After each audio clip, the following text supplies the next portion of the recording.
Bem-vindo a mais uma semana do Está Escrito. Semana essa poderosa, maravilhosa, porque o que Deus tem para nós é algo extraordinário, é algo imensurável, algo tão tremendo que prepare o seu coração, porque nessa semana eu quero já declarar sobre sua vida que será uma semana de muitas bênçãos, conquistas e sucessos, um crescimento espiritual tremendo, porque Deus vai transformar o seu caminho em um caminho poderoso na presença dele. Porque se você, com os teus sonhos, seus projetos, está entrelaçado na vontade dele, prepare o seu coração, porque você vai começar a viver o extraordinário, o poderoso e imensurável espetáculo de Deus na sua vida. Queridos, o Está Escrito dessa semana já chegou com o pé direito, porque passamos por um final de semana extraordinário, em que Deus derramou a sua graça, o seu poder e a sua unção dentro dessa festividade. Quero deixar aqui a minha gratidão desde já pelo pastor Cristiano, pela pastora Margarete, com todo amor e carinho a esse ministério tão poderoso que Deus levantou aqui nessa terra como uma igreja diferenciada, uma igreja em que nós podemos louvar a Deus porque ela vive e prega somente aquilo que está escrito, onde Deus tem achado graça naquele lugar para batizar com o Espírito Santo, para curar, para transformar, para confundir a medicina, um lugar em que nós podemos dizer que ali está um ambiente em que Deus faz milagres, em que é uma prova nítida que Ele é o mesmo ontem, o mesmo hoje, o mesmo eternamente, que ainda continua a batizar com o Espírito Santo, que ainda continua a derramar dons espirituais sobre a sua igreja e que ainda continua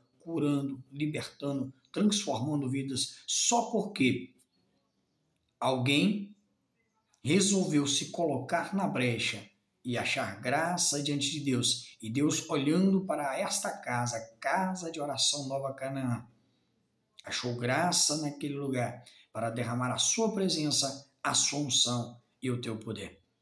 Querido, vamos para a aula de hoje, Provérbios capítulo 3, versículo de número 6. Quero começar subordinado ao tema: olhe para a sua vida com os olhos da fé. O escritor aos Hebreus, o apóstolo Paulo, tudo tem nos exortado a que nós vivemos pela fé e não pela vista. Então, nossa vida é uma vida que é vivida por fé.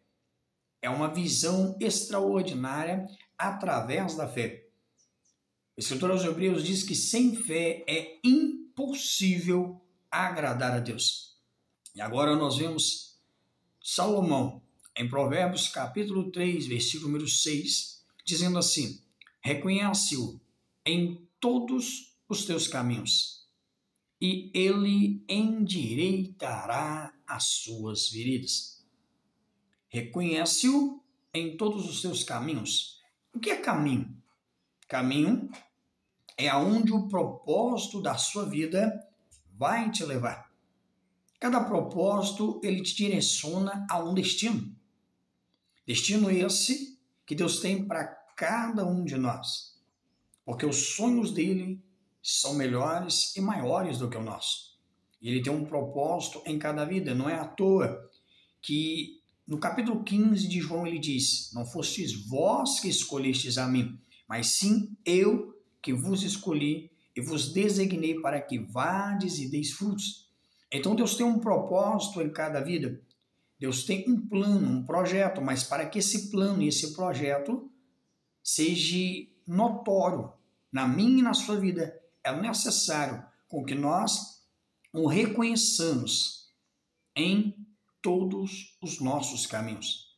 O que é caminho? O que é vereda? Qual a diferença entre um e o outro? Caminho é aonde o propósito de vida te direciona a um destino. Em outras palavras, é uma estrada, é uma avenida em que vai direcionando para um lugar específico. O que são veredas? Veredas são alguns atalhos, alguns caminhos pequenos, que são as nossas decisões cotidianas. É cada decisão que eu e você toma, ainda que esteja dentro desse caminho. Por isso que Isaías dizia: este é o caminho, andai nele, sem vos desviardes nem para a direita e nem para a esquerda. O desviar para a direita e para a esquerda já seria as veredas desse caminho, as decisões, os atalhos que nós muitas das vezes temos que decidir se permanecemos ou não neste caminho. Deuteronômio 28, Deus já traz propostas nos dando a opção de escolher certos caminhos. Ele diz assim: eis que coloco diante de vós a bênção, a maldição, a vida e a morte. Então, cada uma dessas opções é um caminho que nós escolhemos caminhar. Jesus, ele se designa, ele se coloca como o único caminho que conduz ao Pai. Capítulo 14 de João, versículo 6 diz assim: eu sou o caminho. Então, ele é o único caminho que conduz a Deus. Não temos outro intermediador. O escritor aos Hebreus diz que ele é o único mediador entre Deus e os homens. O apóstolo Paulo diz que ele é o único intermediador que nos conduz aos céus. Diz que ele desenfeitou toda a sua glória, abriu mão de toda a plenitude de adoração lá no céu, para que descesse aqui na terra e se formasse como homem, para que entendesse tudo aquilo que eu e você passa para prosseguirmos nesse caminho que conduz à vida, que é Ele, que é a própria verdade, que é o próprio caminho e que é a vida. Somente Ele é que tem as condições para nos conduzir aos portões celestiais, para podermos viver uma vida em plenitude com a presença do Pai, com a presença dele, que é Filho, e com a presença do Espírito Santo. Então ficou claro a diferença entre caminhos e veredas. Caminhos é onde o propósito te leva para o seu destino, ou seja, uma estrada, uma via larga, um caminho direto. Veredas são atalhos, são decisões, são vilelas que nós temos que fazer durante a cada uma da nossa caminhada.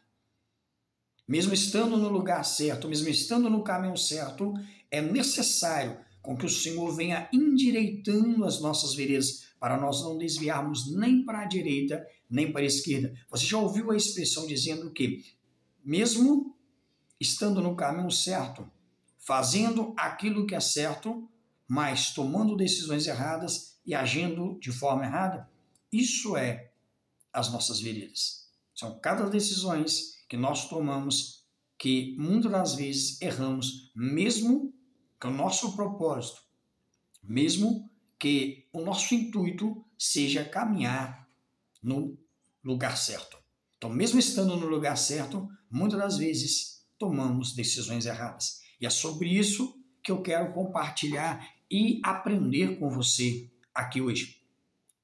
A redenção em Cristo Jesus, provida por Deus aos seus filhos, transforma a maneira como cremos, agimos, procedemos, entendemos.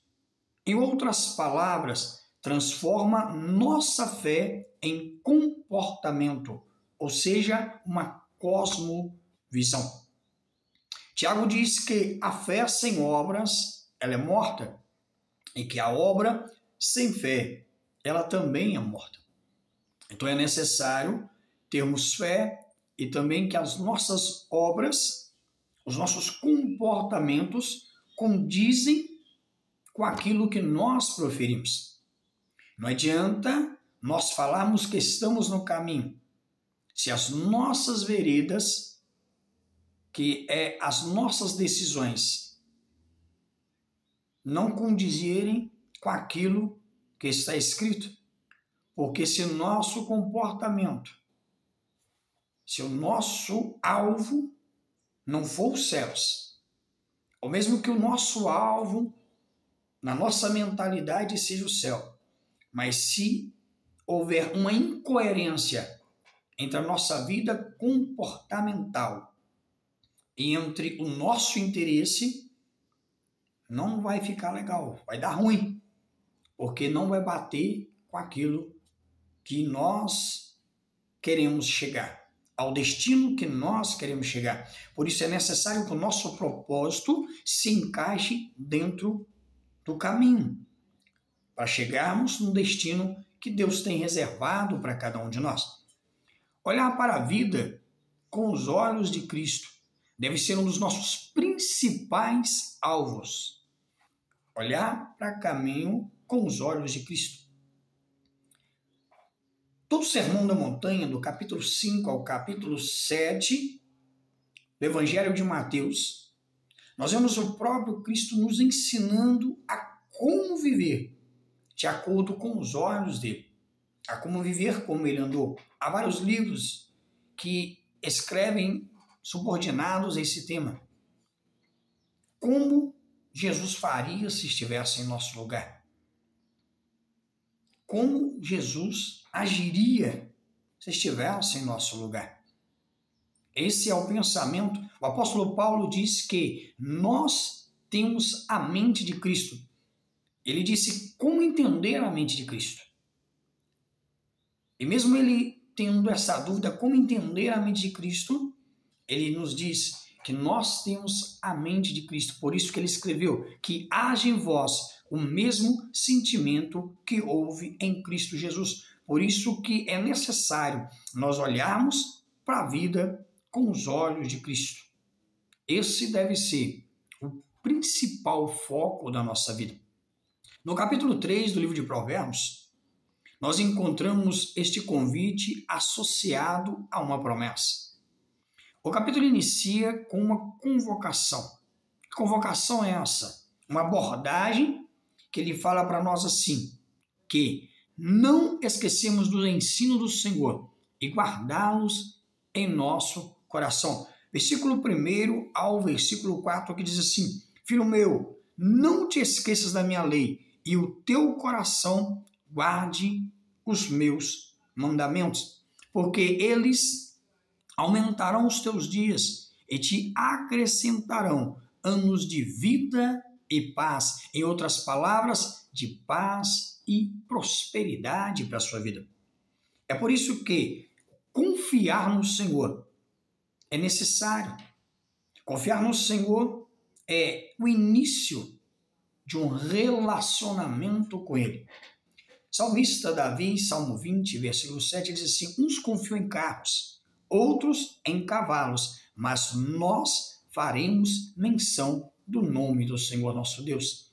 Então, para ter uma vida com Cristo, para dizer que nós servimos a Deus, é necessário nós confiarmos nele. Salmo 37, versículo 4, ele diz: deleita-te no Senhor, e ele satisfará os desejos do seu coração. Versículo 5, entrega o teu caminho ao Senhor, confia nele, e o mais ele fará. É necessário ter esse relacionamento de confiança. É necessário ter como base para termos uma vida com Deus. É fundamental em nosso relacionamento com Deus e tem base na premissa de que Ele é fidedigno. Entenda que o seu Deus, o meu Deus, o nosso Deus, Ele é fiel e digno de toda a nossa confiança. Ele é o Pai Celestial que cuida de nós, que nos ama, que nos protege, que abre portas, que transforma, que cura, que liberta. Esse é o Deus que nós confiamos. Ele é que nos guia, nos conduzindo nesse caminho. É por isso que o salmista Davi, no Salmo 23, diz: o Senhor é o meu pastor, e nada me faltará. Deitar-me faz em verdes pastos, guia-nos mansamente às águas tranquilas. Isso é o início de tudo. Não se esquecer de nenhum dos seus mandamentos, dos seus ensinamentos. No decorrer de todos os outros episódios, nós fomos falando mais profundo no aprender, no conhecer, em cada ensino, em cada correção, em cada conselho. Isso é necessário para nós termos uma vida, para seguirmos o caminho com ele.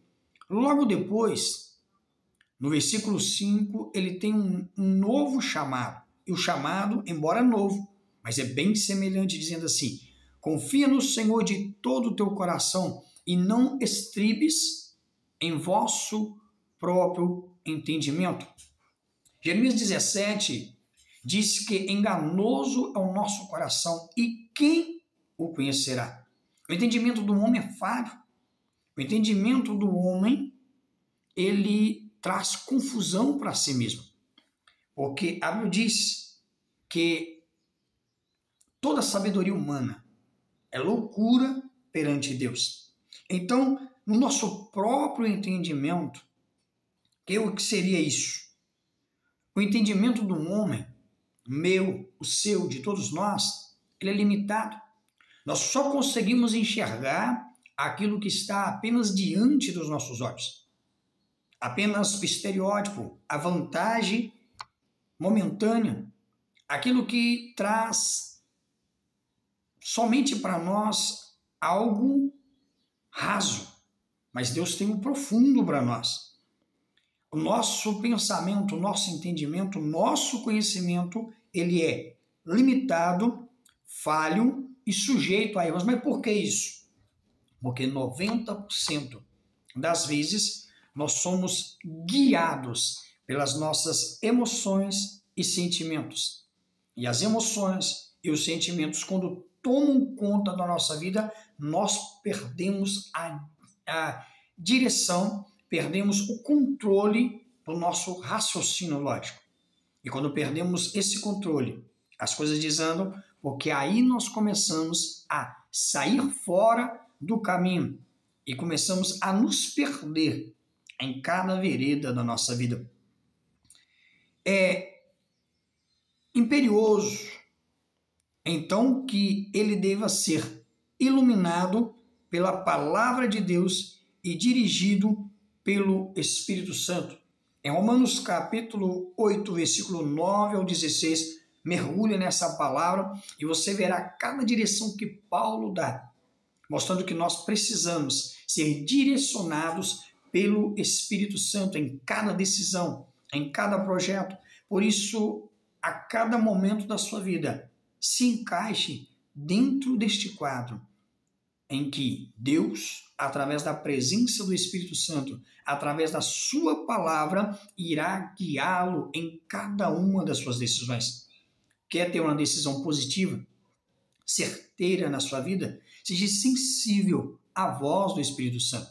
E em cada vez que você for tomar qualquer decisão na sua vida, decisão familiar, decisão profissional, decisão particular, tenha como guia, como conselheiro, como auxiliador na sua vida a presença do Espírito Santo. Tenha como bússola na sua vida a palavra do Todo-Poderoso.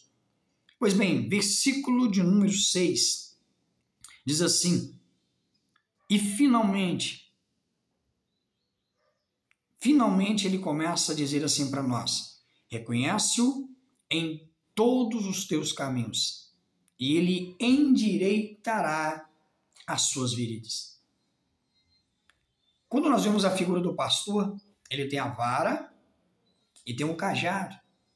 A vara é um instrumento usado para guiar a ovelha, porque ela é um animal que depende 100% do seu pastor. É um animal que não tem noção de direção. Então, para isso, a ferramenta da vara, para guiar e direcionar esta ovelha. Também nós vemos a ferramenta cajado na mão do pastor. O cajado é para resgatar, é para levantar a ovelha cada vez que ela desvia do seu caminho e começa a tortuar suas veredas, ou seja, a cair em buracos, a entrar em lugares perigosos, e vem o pastor com o seu cajado para resgatar, para trazer de volta a ovelha para o caminho. Então nós vemos aqui, em cada vez que nós reconhecemos a Deus em nosso caminho, em todo o nosso caminho, que é para a direção dele, é para caminhar com ele, é para estar em intimidade com ele. Cada vez que nós vamos nos desviando, mesmo sem perceber, ele vai endireitando as nossas veredas. O que são essas veredas? Mais uma vez, para nós entendermos bem, são cada planos, são cada projetos, são cada decisões e atividades. Por isso nós devemos reconhecer Deus como Senhor e fazer a sua vontade como o nosso supremo alvo. Como diz o apóstolo Paulo, meu alvo é Cristo. Já não vivo mais eu, mas Cristo vive em mim. Sempre, sem nenhuma outra especulação.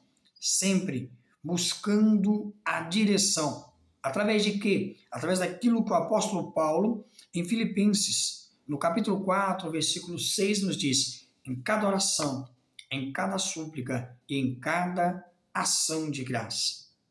Nós entendemos que há uma promessa de Deus para a nossa vida, em que Ele vai conduzir os nossos caminhos.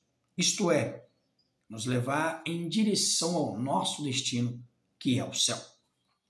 Somos chamados a reconhecer Deus. Quem é Ele? E o que Ele faz? Ele é aquilo que eu e você precisam. Jeová Shalom, o Deus da paz. Jeová Jiré, o Deus da providência. Jeová Nissi, o Senhor, a nossa bandeira. Ele é o Deus da paz, Ele é o Deus da providência, Ele é o Deus que transforma, Ele é o Deus que cura, Ele é o Deus que abre portas onde ninguém abre. Ele é absoluto. A única verdade absoluta, a minha verdade, a sua verdade, não importa, porque a minha e a sua verdade, a verdade é relativa.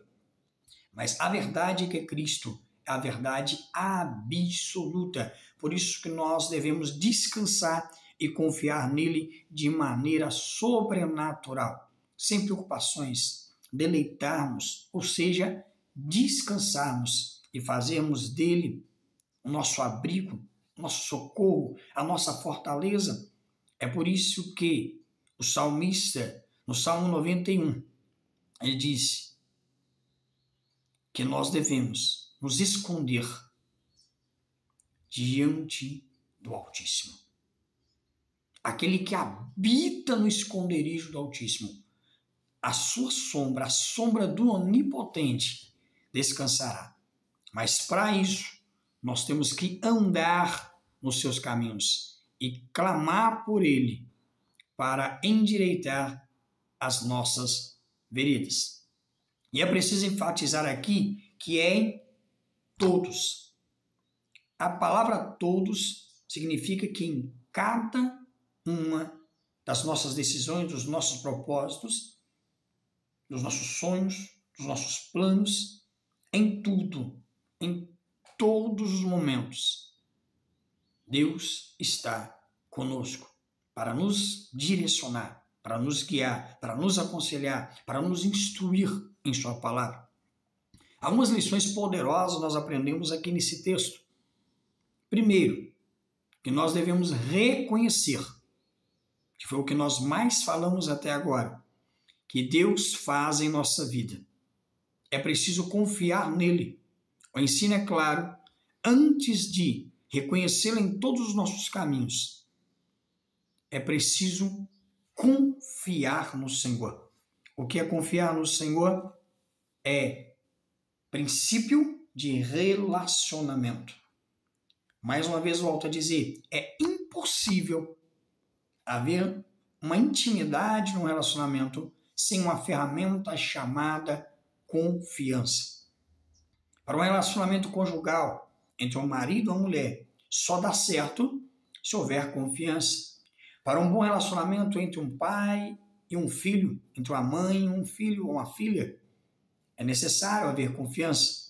Para cargos de alto escalão dentro de uma empresa, para que possa ter essa confiança, é necessário que haja um bom relacionamento entre um patrão e o seu funcionário. Ou seja, em todos os aspectos e sentidos da vida, para ter um bom relacionamento, é necessário a ferramenta da confiança.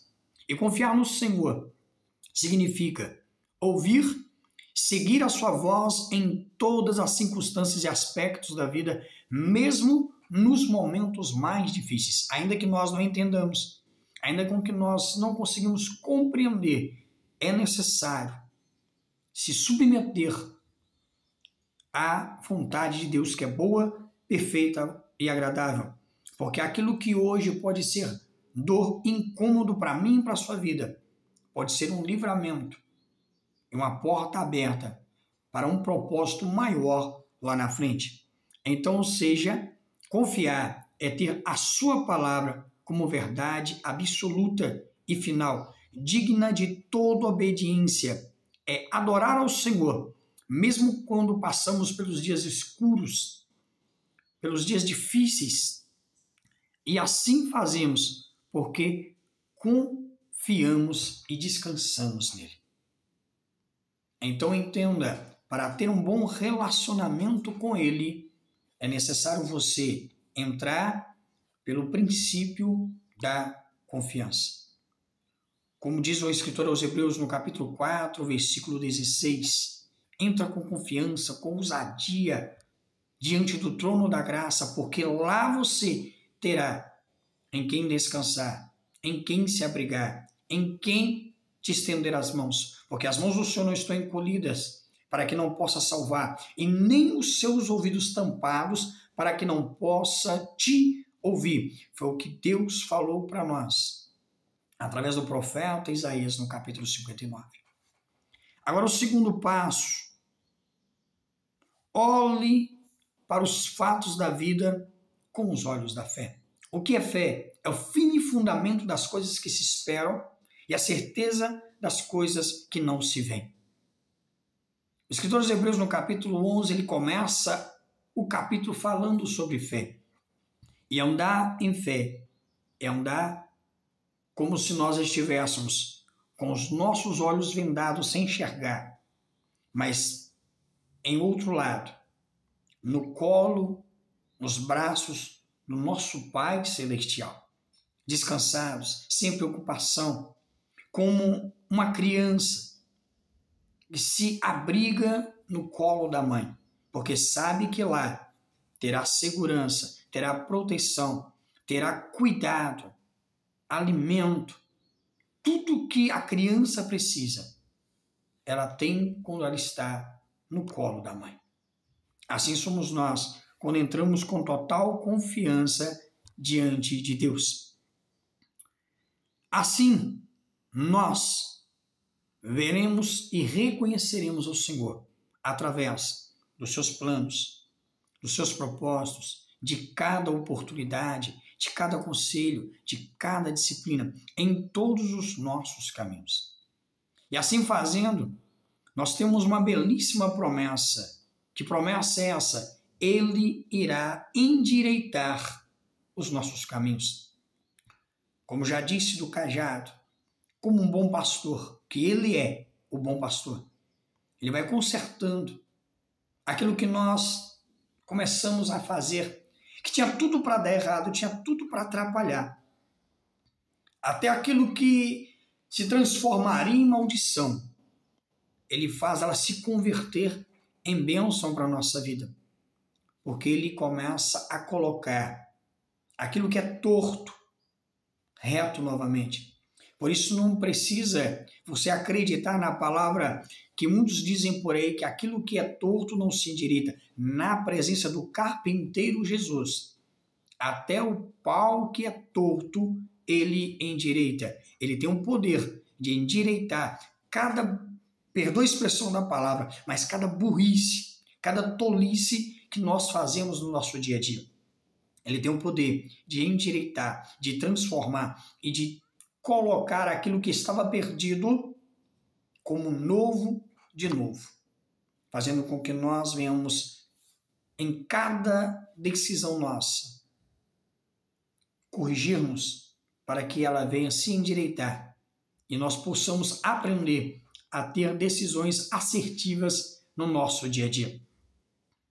Agora, para finalizar a nossa aula de hoje, eu quero que você olhe para todos os fatos da sua vida, cada um deles, na vida conjugal, na vida familiar, na vida profissional, na vida sentimental, na interpessoal, em cada uma das suas decisões, e comece a avaliá-las. Será que as suas decisões têm sido assertivas?